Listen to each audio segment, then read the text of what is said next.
127 million voters, 2 ballot papers और एक दिन जिसने फैसला किया कि बांग्लादेश का आइन बदलेगा या जूं का तू रहेगा। ये लम्हा सिर्फ सियासत नहीं बल्कि तारीख का सबसे बड़ा इम्तिहान था। एक तरफ हुकूमत का इंतखाब हुआ और दूसरी तरफ मुल्क के आइनी मुस्तकबिल का फैसला भी। लेकिन सवाल ये है कि ये रेफरेंडम सिर्फ एक वोट से बढ़कर क्यों अहम है। अस्सलामुअलैकुम, मैं हूँ माहम अब्बास और आप देख रहे हैं सुनो एक्सप्लेन्स। आज हम समझेंगे कि बांग्लादेश के आइनी रेफरेंडम का वाक़या क्या था, ये क्यों हुआ, कौन शामिल था और इसका असर मुस्तकबिल में क्या हो सकता है।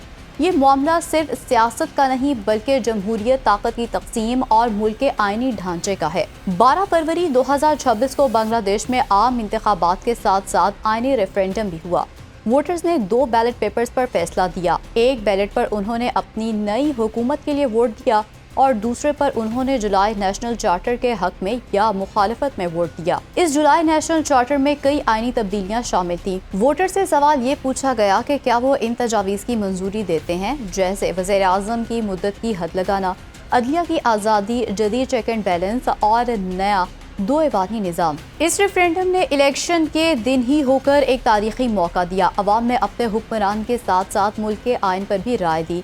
इस इलेक्शन में 12.7 करोड़ से ज़्यादा रजिस्टर्ड वोटर्स ने हिस्सा लिया। ये बांग्लादेश के सबसे बड़े इंतखाबात में से एक था, जिसमें 64 अजला और 42,761 पोलिंग स्टेशन बनाए गए। ये इलेक्शन इसलिए भी ख़ास था क्योंकि ये 2024 में तलबा और अवामी एहतजाज के बाद पहला इलेक्शन था, जिसमें तवील अरसे तक हुक्मरान रही शेख हसीना इक़्तिदार से अलग हो गई थी। जब हम पिछली बार 1991 में होने वाले रेफरेंडम को देखते हैं तो वो भी एक अहम मोड़ था, जिसने पार्लिमानी निज़ाम को मजबूत किया। लेकिन इस बार तब्दीलियाँ ज़्यादा वसी और पेचीदा हैं। लेकिन असल सवाल ये है, लगता है कि रेफरेंडम सिर्फ एक सवाल था मगर हकीकत में बहुत ज़्यादा मानी रखता है। पहला, बांग्लादेश की सियासत में गुज़श्ता कई सालों तक ताकत एक हाथ में मरकूज रही। कई लोगों का मानना था कि साबका हुकूमत ने अदलिया, इंतखाबी इदारों और पार्लियामेंट पर बराह रास्त कंट्रोल रखा। ये आइनी इस्लाहात एक नया निज़ाम कायम करना चाहती है जिसमें पार्लियामेंट, अदलिया और हुकूमत के दरमियान ताकत का तवाज़ुन बेहतर हो। पार्लियामेंट 2 ऐवानों में तकसीम हो ताकि आइनी तब्दीली आसानी से ना हो। वज़ीर आज़म की मुद्दत की हद मुकर्रर हो ताकि एक फर्द बहुत तवील अरसे तक इक़्तिदार में ना रहे। अदलिया ज़्यादा आज़ाद और सियासी मुदाखलत से पाक हो। दूसरा, ये भी बड़ा सवाल था कि जब बांग्लादेश ने 2024 में ताकत में बड़े सियासी झटके देखे तो क्या मुल्क वाकई जमहूरियत की मजबूत समत में जा रहा है या दोबारा ताकत का मरकज़ बनने वाला है। रेफरेंडम ने अवाम को बराह रास्त राय देने का मौका दिया। तीसरा, इलाकाई और आलमी मंजरनामे के लिए ये अहम है। बांग्लादेश एक बड़ा मुल्क है जिसका किरदार जनूबी एशिया की सियासत, तिजारत और सिक्योरिटी में अहम है। अब नई हुकूमत और मुमकिन आइनी निज़ाम के तहत इसकी खारजा पॉलिसी में भी नए मोड़ आ सकते हैं।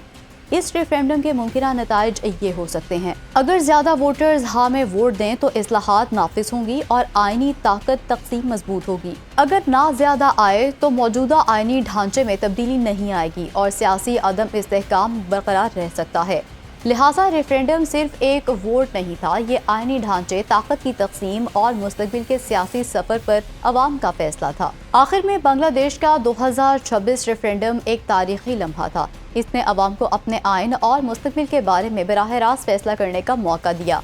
ये मसला सिर्फ आज का नहीं है, शायद आने वाले बरसों में इसका असर बांग्लादेश में जमहूरियत, इंसाफ और ताकत की तकसीम पर गहराई से महसूस होगा। आखिर में अगर आप किसी नुक्ते की वजाहत चाहते हैं तो कमेंट्स में अपनी राय दे सकते हैं।